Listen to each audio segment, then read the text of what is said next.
మన social media యుగంలో గీతాంజలి గారి సంఘటన ఒక బ్లాక్ డే లాగా మనం అందరం అనుకోవచ్చు.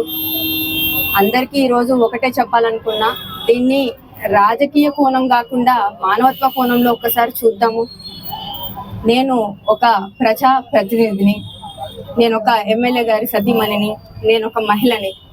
నాకు ఇన్స్టాగ్రామ్ అకౌంట్లు ఉన్నాయి. రోజు ఎన్నో పోస్టులు చేయాల్సి వస్తుంది, పని వల్ల కానీ ఇంకా వేరే విషయాల వల్ల కానీ నేను ఇంత చదువుకొని ఉన్నా కూడా ఎన్నో సందర్భాలలో నేను నిజంగానే ఈరోజు కొంచెం ఎమోషనల్ ఫీల్ అవుతున్నా. ఎన్నో సందర్భాలుగా నేను ఒక పోస్ట్, ఒక రీలో సోషల్ మీడియాలో పెట్టి విత్ ఇన్ సెకండ్స్ దాన్ని డిలీట్ చేయడం జరిగింది. ఎందుకంటే కేవలం ఒక భయం, 10 మంది ఏమంటారో అన్న భయం. ఈరోజు మహిళలకి 50% రిజర్వేషన్ ఇస్తామంటున్నారు. దేనికి? మాకు రక్షణే లేనప్పుడు. శారీరక క్షోభ కోసం ఈరోజు నిర్భయ లాంటి చట్టాలను తీసుకొచ్చారు. మరి మానసిక క్షోభ కోసము ఏం తెస్తారో ఈరోజు మీ అందరినీ అడుగుతున్నాను. ఎస్పెషల్లీ ఈరోజు కొన్ని ట్రోల్స్, గీతాంజలి గారు చనిపోయాక కొన్ని ట్రోల్స్ చూశాను. కేవలం ట్రోలింగ్ వల్లనే చనిపోతారా అని కొంతమంది అడిగిన వాళ్ళు ఉన్నారు. మరి 10th క్లాస్ పాస్ అవ్వకపోతే సూసైడ్ చేసుకుంటున్నారు పిల్లలు. నచ్చిన వాళ్ళతో పెళ్లి జరగకపోతే సూసైడ్ చేసుకుంటున్నారు. అంటే అందరికీ మెంటల్ కండిషన్, మెంటల్ స్ట్రెంగ్త్ ఒకటేలాగా ఉండదు. దాన్ని మనం అర్థం చేసుకోవాలి. ఈ జనరేషన్లో మనకు కావాల్సింది మాక్సిమం మెంటల్ స్ట్రెంగ్త్.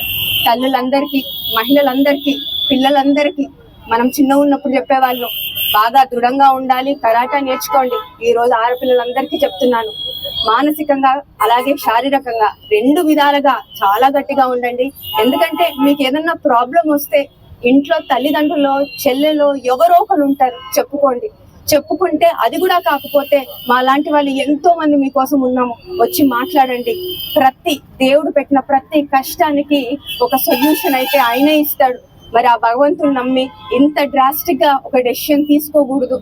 ఈ రోజు ఇన్ని ర్యాలీలు చేస్తున్నాం, జస్టిస్ ఫర్ గీతాంజలి అంటున్నాం. నిజంగా ఆ 2 ఆడపిల్లలకి ఎవరన్నా జస్టిస్ చేయగలుగుతారా?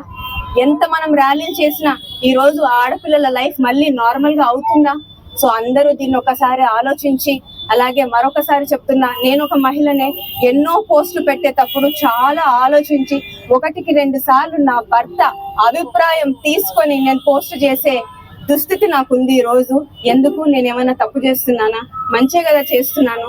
సో ఇవన్నీ మీరు రాజకీయ కోణంలో చూడకుండా, ఎవరు ఏ పార్టీ అనకుండా, ఒక ఆడపిల్ల ఈ రోజు మన కళ్ళ ముందు మన రాక్షసత్వం వల్ల చనిపోయింది. ఇవన్నీ ఆలోచించి ఇక ముందు పిల్లలు కూడా జాగ్రత్తగా ఉండాలని, అలాగే ఈ రోజు ఒకటే విజ్ఞప్తి, ఎలా నిర్భయ చట్టాలు తెచ్చారో అలానే సైబర్ క్రైమ్ కి ఇంకా ఫుల్ స్టాప్ చేయడానికి కూడా ఒక మంచి చట్టం తీసుకురావాలని కోరుకుంటున్నాను. అలానే గీతాంజలి ఆత్మకి శాంతి కలగాలని కోరుతున్నాను. Thank you.